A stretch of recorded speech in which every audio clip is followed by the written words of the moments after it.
Bien, hermanos, vamos a tener un especial entre todos. Vamos a ir al himno número 500. Himno número 500. Recordando siempre la salvedad que con la pista el coro va rápido. Con Jesús por doquier sin temor iré. Ya que anteriormente a capela lo cantamos lento el coro, pero con pista es rápido el coro. Himno número 500. Yo estoy contigo por donde quiera que fueres.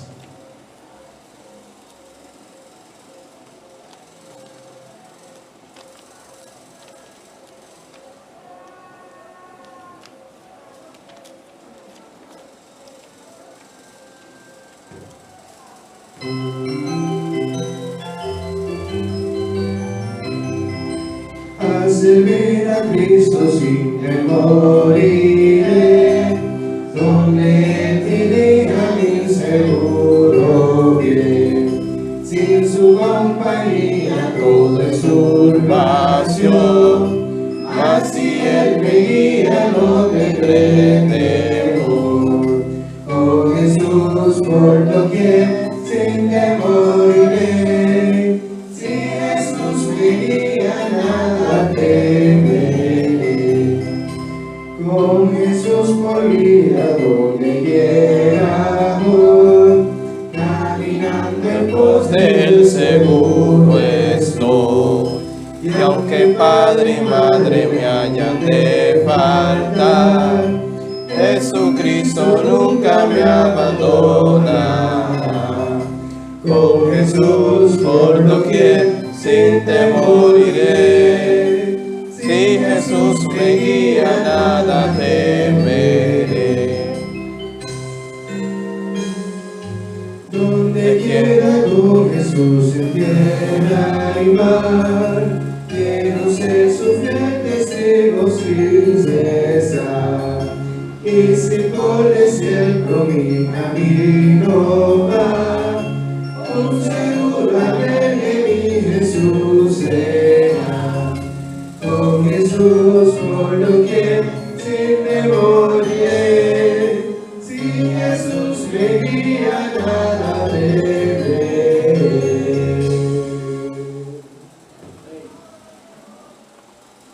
Bien, hermanos, ahora pasamos al hermano Gustavo Arias con la exhortación de la palabra de Dios. Vamos a ponernos todos sobre nuestros pies para así reverenciar este momento. Dios le bendiga, hermanos. Placer de estar aquí. Oremos, por favor. Amante Dios, te damos gracias por la oportunidad y el privilegio que tú nos concedes de ser pregonero de tu palabra, Señor, de predicar tu palabra. Qué privilegio más grande jamás dado a hombre mortal, Dios mío. Padre, pedimos de tu auxilio, de tu ayuda, tu socorro. Que tu Espíritu sea en nosotros, dándonos la luz y el entendimiento para que la predicación de tu palabra sea eficaz, Señor. Padre, también te suplicamos siempre porque tú pongas en nosotros, produzcas en nosotros el fruto que solamente tú puedes hacer, y es hacer que seamos hacedores de tu palabra. Padre, te damos gracias por todo esto. En nombre de Jesucristo, tu Hijo. Amén.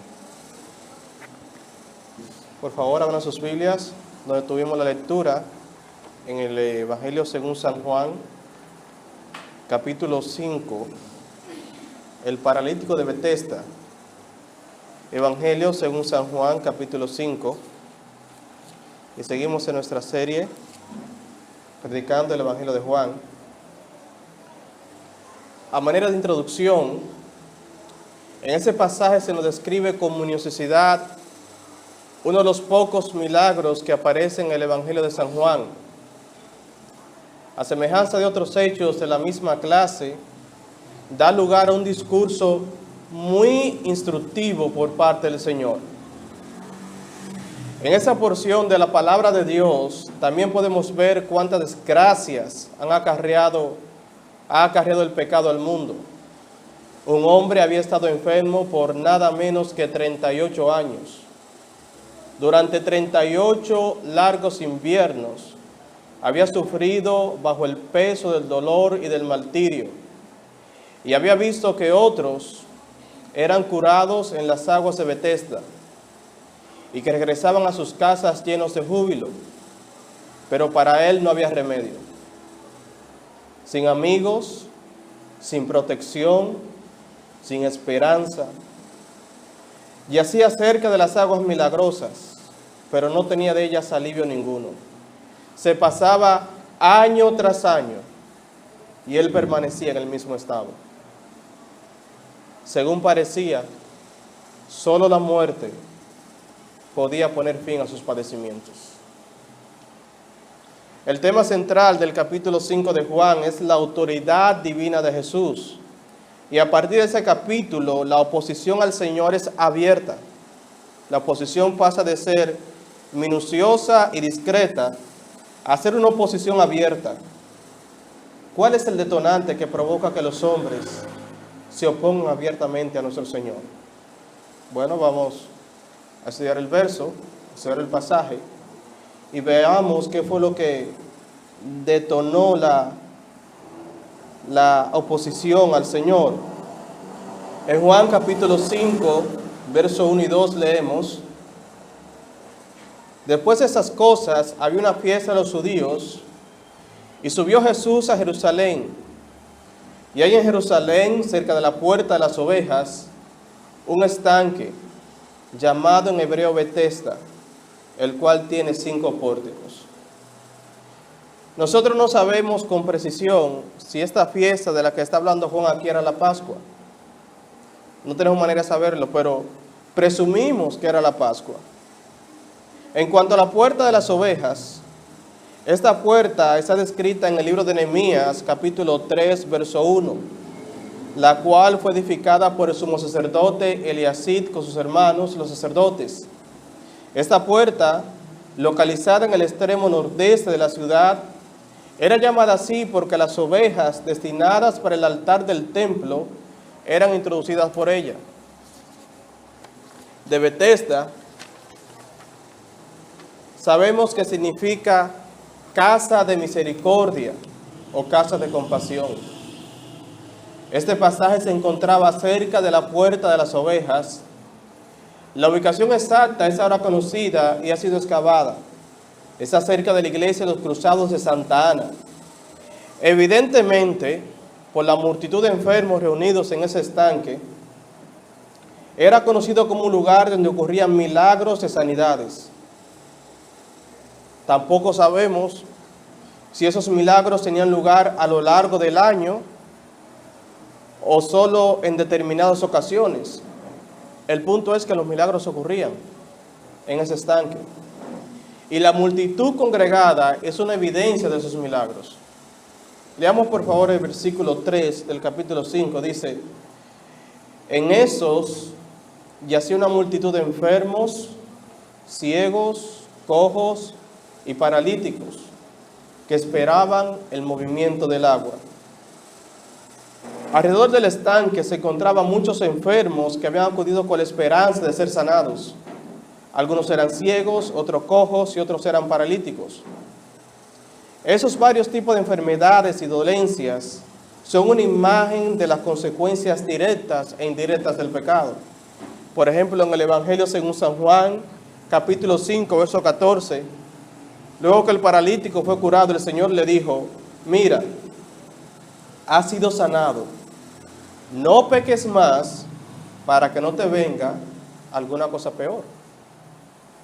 Ahora, hermanos, yo no sé ustedes, pero yo no conozco ningún lugar, ninguna fuente de agua en toda la tierra, si ustedes conocen me pueden decir, donde ocurran cosas como esas, donde personas con cualquier tipo de enfermedad queden sanados. No la conozco. Pero el verso 4 de este capítulo 5 nos da la razón de por qué esas sanidades ocurrían. Dice en el verso 4: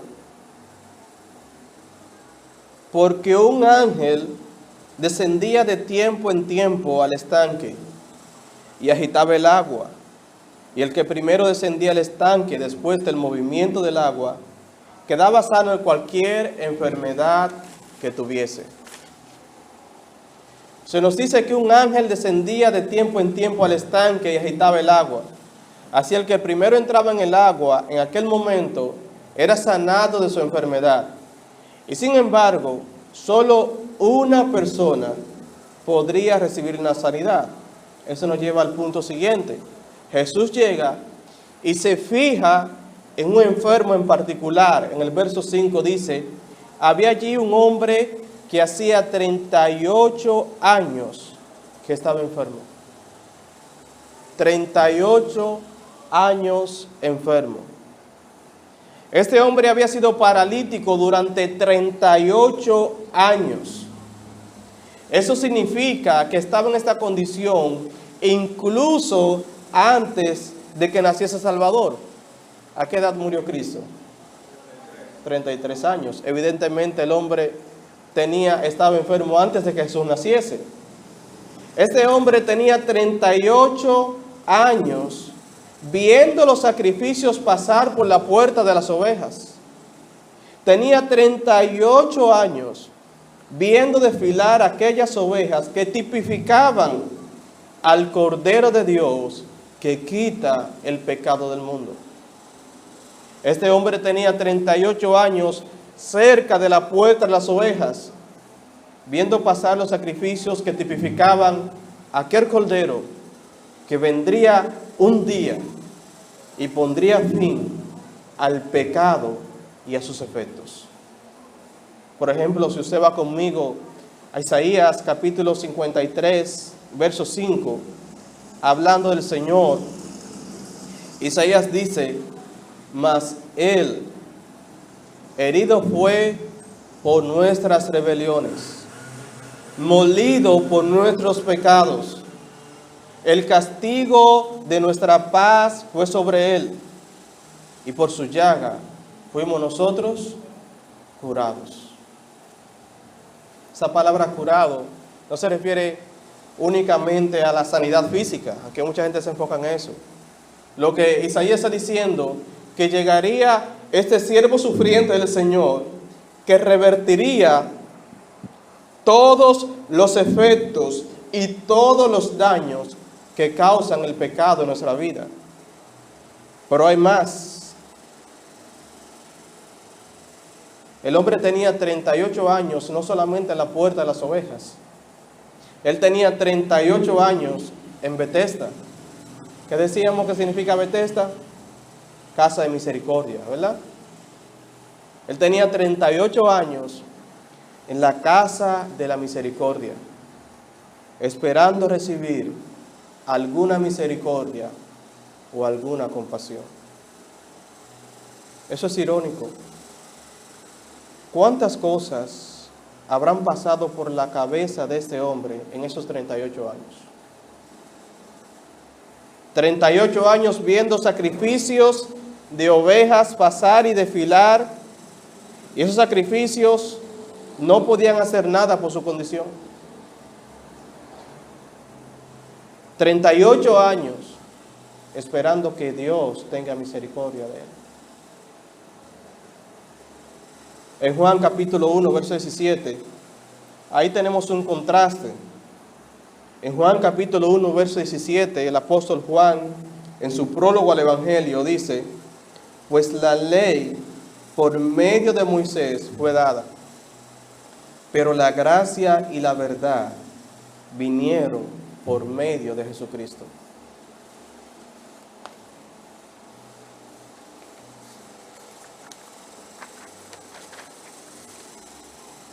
En 38 años, la ley, que es tipificada por los sacrificios que día tras día pasaban por la puerta de las ovejas, no pudo hacer nada por ese hombre. Lo único que pudo hacer algo por él era la gracia de Dios. Y esa gracia solo fue dada a través de Jesucristo. Mis hermanos, en todas nuestras vidas, la ley no pudo hacer nada por nosotros, solamente mostrarnos que éramos pecadores. La religión no puede hacer nada por nosotros. Solamente la gracia de Dios puede hacer efectiva la salvación de un pecador.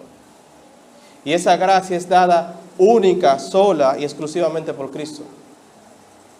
En el verso siguiente leemos, verso 6 del Evangelio de Juan, dice: cuando Jesús lo vio acostado y supo que llevaba ya mucho tiempo así, le dijo: ¿quieres ser sano? Pero qué pregunta esa, ¿eh? Preguntarle a un enfermo si quiere ser sanado. El Señor Jesús tenía un pleno conocimiento de todo. No se había encontrado antes con este hombre, pero sabía que llevaba ya mucho tiempo así. Eso es lo que dice el verso. Cuando Jesús lo vio acostado y supo que llevaba ya mucho tiempo así, Jesús lo supo cuando lo vio. La palabra supo implica un conocimiento sobrenatural sobre la situación del hombre. Es el mismo conocimiento que manifestó Jesús cuando se encontró con Natanael. Vayan por favor al Evangelio según San Juan, capítulo 1, verso 47. San Juan, capítulo 1, verso 47, donde vemos que Jesús muestra un conocimiento sobrenatural de los hombres. Evangelio según San Juan, capítulo 1, verso 47 y 48 dice: cuando Jesús vio a Natanael que se le acercaba, dijo de él: he aquí un verdadero israelita en quien no hay engaño. Le dijo Natanael: ¿de dónde me conoces? Respondió Jesús y le dijo: antes que Felipe te llamara, cuando estabas debajo de la higuera, ¿qué hizo el Señor? Te vi. El Señor vio a Natanael antes que Natanael llegara donde él. Eso es conocimiento sobrenatural y eso solamente Dios lo puede manifestar. También es bueno notar que Jesús eligió al hombre que estaba entre muchos otros enfermos. Es decir, fue Jesús quien se acercó a él. No fue el pecador que se acercó a Jesús. La iniciativa fue de Cristo, no del paralítico. Y eso tal pasa con nosotros en nuestras vidas. En nuestra salvación, la iniciativa quien la tiene es Dios, no somos nosotros. Y Dios lo hace de manera soberana. Entre muchos enfermos, Dios se dirige a uno. Entre muchos pecadores, Dios salva unos cuantos. Jesús empezó por preguntarle al hombre si quería ser sanado. No era una pregunta tan absurda como parece. Aquel hombre había estado esperando 38 años. Y bien podía ser que hubiera perdido toda esperanza y se encontrara sumido en una desesperación lúgubre y pasiva. En lo último de su corazón, el hombre podía haberse resignado a seguir inválido, porque si se curaba, tendría que arrastrar todas las responsabilidades de la vida laboral. Mis hermanos, hay enfermos para quienes la invalidez es una ventaja y no quieren ser sanados, porque ellos viven de eso. Hay quienes viven de ser inválidos y se acostumbran a esa condición. Pero eso también nos enseña algo. Jesús no se acercó al enfermo y le dijo: levántate, anda. Él lo podía hacer. Pero él primero le pregunta al enfermo: ¿quieres ser sano? Mis hermanos, Dios es soberano en todo. Eso es indiscutible. Pero a la vez, Dios no hace nada en el ser humano, en el hombre, en contra o violentando su voluntad. ¿Cómo se juntan esos dos cables, mis hermanos? Yo no lo sé, pero la Biblia enseña eso. Dios es soberano por un lado y actúa soberanamente, todos sus designios se llevan a cabo, y por otro lado, Dios no viola la voluntad de los hombres. No vamos a ahondar mucho ahí. Veamos la respuesta del paralítico en verso 7. San Juan capítulo 5, verso 7. Señor, Le respondió el enfermo: no tengo quien me meta en el estanque cuando se agite el agua, y entre tanto que voy, otro desciende antes que yo. Esto no es tanto una respuesta alta y sutil a la pregunta de Jesús, sino que más bien es un gruñido malhumorado de un viejo poco perceptivo que quería estar respondiendo una pregunta estúpida. Es decir, el hombre, el enfermo, le está respondiendo al Señor como un gruñón, diciendo que la pregunta que le hace el Señor, o entendiendo que la pregunta que le hace el Señor, es una pregunta estúpida. Es más, él nunca pensó que Jesús pudiera curarlo. Y preste atención a eso. El paralítico nunca pensó y nunca creyó que Jesús pudiera curarlo. Su única preocupación era encontrar la forma de entrar al estanque cuando el agua comenzara a agitarse. La atención del paralítico estaba en el estanque, no estaba en Cristo. Fíjese, él dice: no tengo quien me meta en el estanque cuando se agite el agua, y entre tanto que voy, otro desciende antes que yo. Es decir, el problema mío es el estanque, y mi problema, la solución, está en el estanque. Veamos cómo Jesús efectuó el milagro. El verso 8 y 9, Jesús le dijo: levántate, toma tu lecho y anda. Levántate, toma y anda. Así como se pronunció, o Dios pronunció la existencia del mundo en su obra de creación, en Génesis capítulo 1, verso 3, que Dios dijo: sea la luz. ¿Y qué fue? Fue la luz. Las palabras habladas de Jesús tenían el poder para regenerar y sanar por completo. La sanidad de este hombre fue al instante, fue inmediata. No fue el producto de un proceso natural. Fue el resultado de la palabra todopoderosa pronunciada por Dios.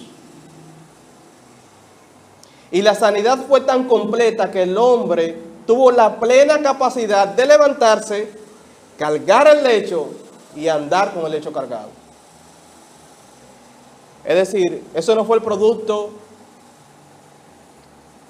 ni de una sanidad natural, tampoco fue el producto de una actividad ritualista,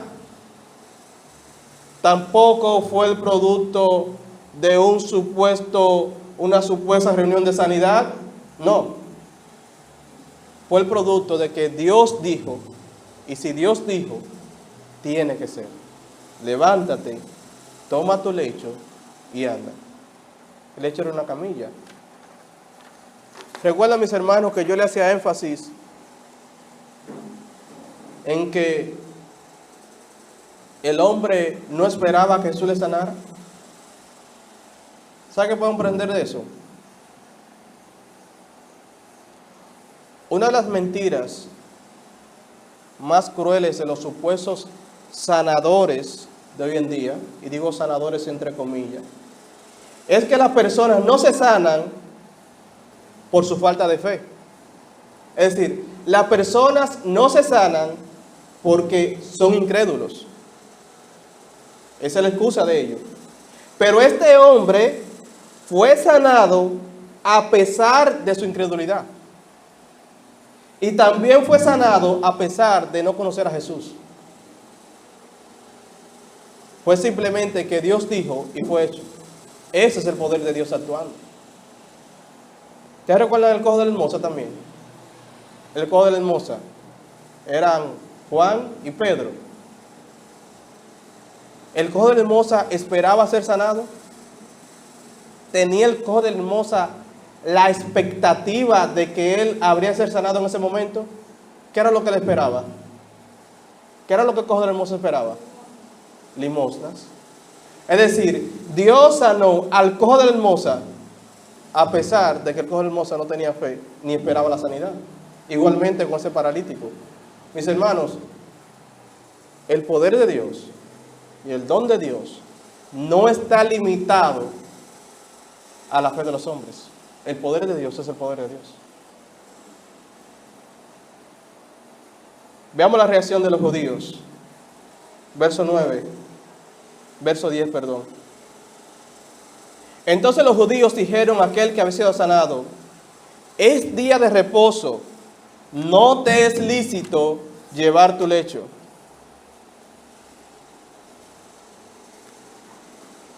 Hay varias cosas que aclarar aquí, mis hermanos.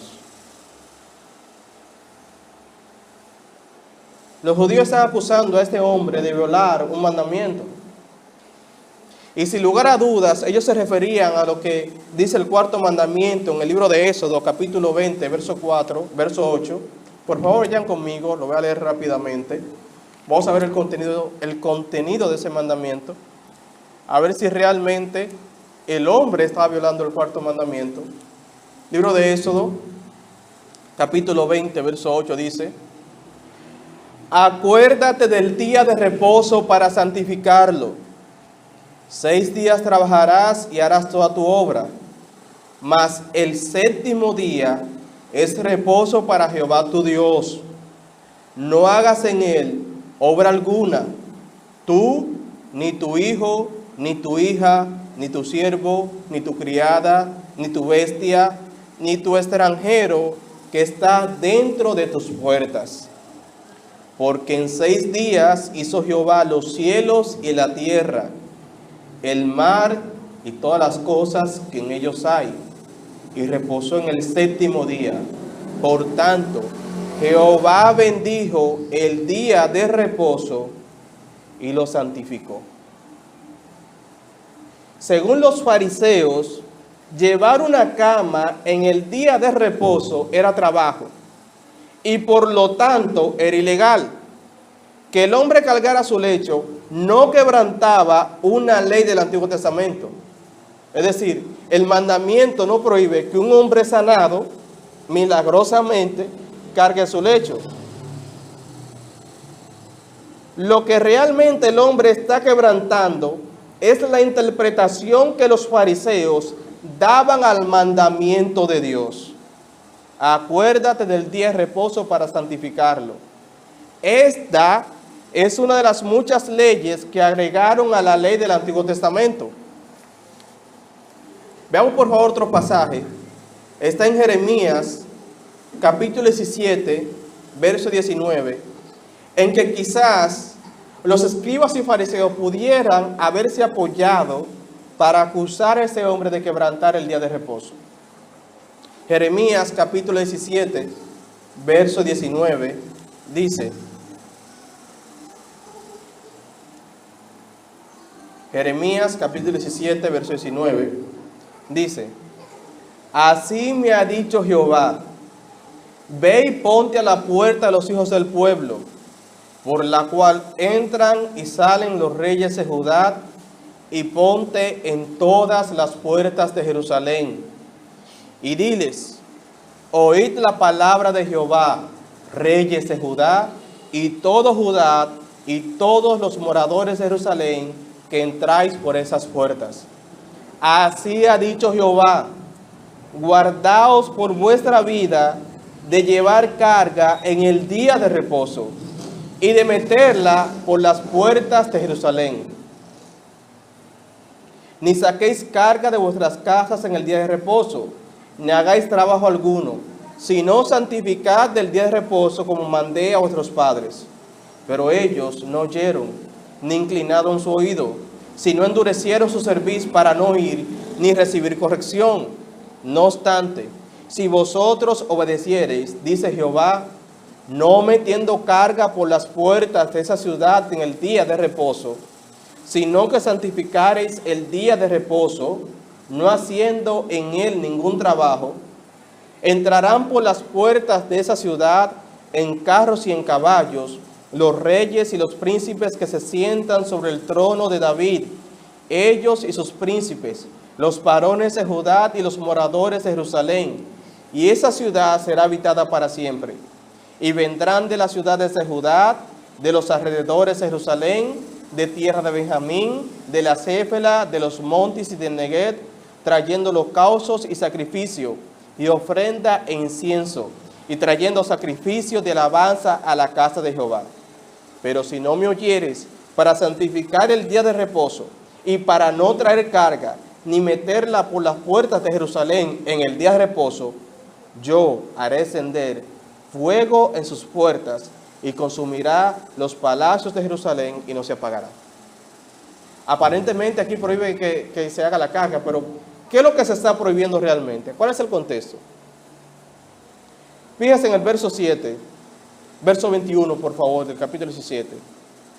Así ha dicho Jehová: guardaos por vuestra vida de llevar carga en el día de reposo y de meterlas por las puertas de Jerusalén. ¿Por qué está hablando de la puerta de Jerusalén? Porque toda actividad de comercio se hacía en la puerta de la ciudad. Era que cogían, tomaban el día del Señor para comerciar, para vender, para transportar mercancía con el fin de lucrarse. Dejaban las cosas espirituales para lucrarse monetariamente. Verso 24 dice,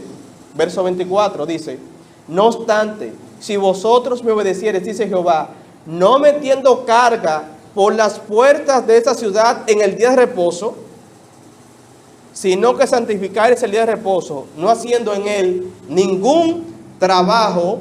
Esa palabra trabajo en hebreo, en el original, significa labor remunerada, monetizada. Verso 27, pero si no me oyeres para santificar el día de reposo y para no traer carga, ni meterla por las puertas de Jerusalén en el día de reposo, yo haré encender fuego en sus puertas y consumirá los palacios de Jerusalén y no se apagará. Vayan por favor al libro de Nehemías, capítulo 13, verso 15, que allí aclara mejor esta idea de lo que está prohibiendo Jeremías, lo que está prohibiendo el Señor a través de Jeremías. Dice, Nehemías capítulo 13, verso 15, dice, en aquellos días vi en Judá algunos que pisaban en lagares en el día de reposo. ¿Cuál es la principal actividad, una de las principales actividades económicas en Jerusalén? Ganado, producción de vino también, producción de aceite. Es decir, el trabajo que ellos debieron hacer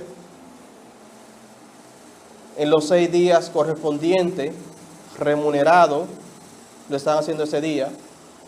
Vi algunos que pisaban en lagares en el día de reposo y que acarreaban haces y cargaban asnos con vino. Aquí está hablando de la especie de carga que hay. Y también de uvas, de higo y toda suerte de carga, y que traían a Jerusalén en el día de reposo. Y los amonesté acerca del día en que vendían, comercio, en que vendían las provisiones.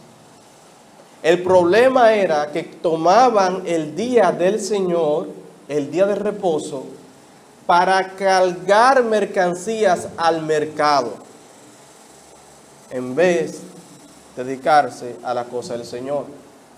Y lo que hicieron los escribas y fariseos fue caricaturizar la ley, es decir, poner el énfasis donde no estaba. Pusieron el énfasis en la carga y no en la intención de transportar mercancía para lucrarse en el día del Señor.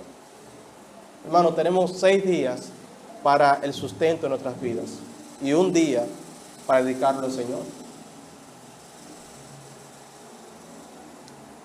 Dice acá, aunque los escribas y fariseos se apoyaban en esos pasajes, sin embargo se refiere claramente a esa clase de transporte de carga que produce ganancia y que suponía comercio y especulación o intención de ganar. Al prohibir a este hombre sanado que recogiera su lecho, como si fuera algo comparable a una carga que llevara al mercado para venderla con beneficio, hacían de la ley de Dios una caricatura, es decir, estaban distorsionando el verdadero sentido de la ley de Dios. ¿Se me entiende? Eso fue lo que pasó cuando los discípulos arrancaban espigas en el día de reposo y las desmenuzaban con las manos. ¿Y qué le respondió el Señor? Ustedes no saben lo que hizo David en el día de reposo, cómo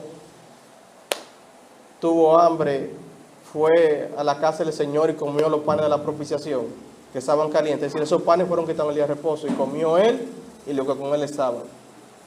Dice, el cuarto mandamiento no prohíbe que un hombre sanado cargue su lecho. Este mandamiento lo que prohíbe es hacer obras, el trabajo productivo, laboral y o negocio. Los judíos estaban apelando a su propia tradición, reglas y no a la palabra de Dios. Y eso fue lo que Jesús les amonestó. En Mateo capítulo 15, verso 8 al 1 dice, este pueblo de labio me honra, mas su corazón está lejos de mí, pues en vano me honran, enseñando como doctrina mandamientos de hombres. Mateo 23, 4 dice, porque atan cargas pesadas y difíciles de llevar, es decir, mandamientos, y la ponen sobre los hombros de los hombres, pero ellos ni con un dedo quieren moverlas. Y hay que aclarar algo, mis hermanos. Jesús nunca violó el día de reposo. Jesús nunca lo violó. ¿Por qué decimos eso? Porque en la primera carta de Juan, capítulo 3, verso 4 dice, todo aquel que comete pecado infringe también la ley, pues el pecado es infracción de la ley. ¿Qué es el pecado? Infracción de la ley. ¿Y Jesús pecó? No, Jesús no pecó. Hebreos capítulo 4, verso 15 dice, porque no tenemos un sumo sacerdote que no pueda compadecerse de nuestras debilidades, sino uno que fue tentado en todo, según nuestra semejanza, pero sin pecado. Aquí nadie, en esta tierra, ningún hombre cumplió el día de reposo como nuestro Señor Jesucristo. Quien lo cumplió y quien realmente estaba cumpliendo con el día de reposo era el Señor, no los escribas y fariseos. Pero Jesús también dijo algo. Si nosotros le preguntásemos al Señor, Señor, ¿tú has anulado o has abrogado algún mandamiento de la ley? En Mateo 5, 17, vayan conmigo por favor.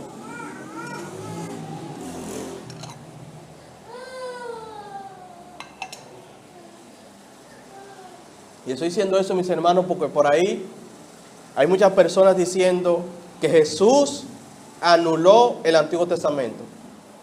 Eso es una falacia, porque eso sería decir que Jesús es contrario al Padre, y Jesús nunca tuvo ninguna contrariedad con el Padre. Mateo capítulo 5, verso 17, mire lo que dice nuestro Señor. Él dice allá, no penséis que he venido para abrogar o anular la ley o los profetas. No he venido para abrogar, sino ¿para qué? Para cumplir. Quien verdaderamente está cumpliendo el mandamiento en el día de reposo es el Señor, y no los escribas y fariseos. Ahora, eso también nos enseña de la dureza de esos hombres. Mis hermanos, nuestro corazón es duro y es depravado, pero la religión endurece más el corazón de los hombres. ¿Saben eso? La religión endurece más el corazón de los hombres. ¿Por qué lo decimos? Un hombre que hacía 38 años no caminaba, fue sanado por el Señor. Pero a los fariseos le interesaban más sus leyes mezquinas que la vida y la salud de un ser humano. Eso pasa con los religiosos. Cuando tenemos normas y creamos nuestras normas fuera de lo que dice la palabra de Dios, terminamos poniéndole más importancia a nuestras reglas que a lo que dice el Señor. Y ponemos nuestras reglas aún por encima de los demás. Es fácil obsesionarse uno con las estructuras que fabrica el hombre y olvidarnos de la gente afectada. Una pregunta, ¿se ríe usted por normas hechas por Dios o por el hombre? ¿Es usted de ayuda a la gente o es usted de tropiezo, según lo que ve? También tenemos algo muy importante para nosotros en cuanto a la respuesta del paralítico. ¿Qué fue lo que respondió el paralítico? Cuando le reclamaron que no podía cargar ese lecho. Él dice reposo, no te es lícito llevar tu lecho. ¿Qué respondió él? El que me sanó, él me dijo que lo podía cargar.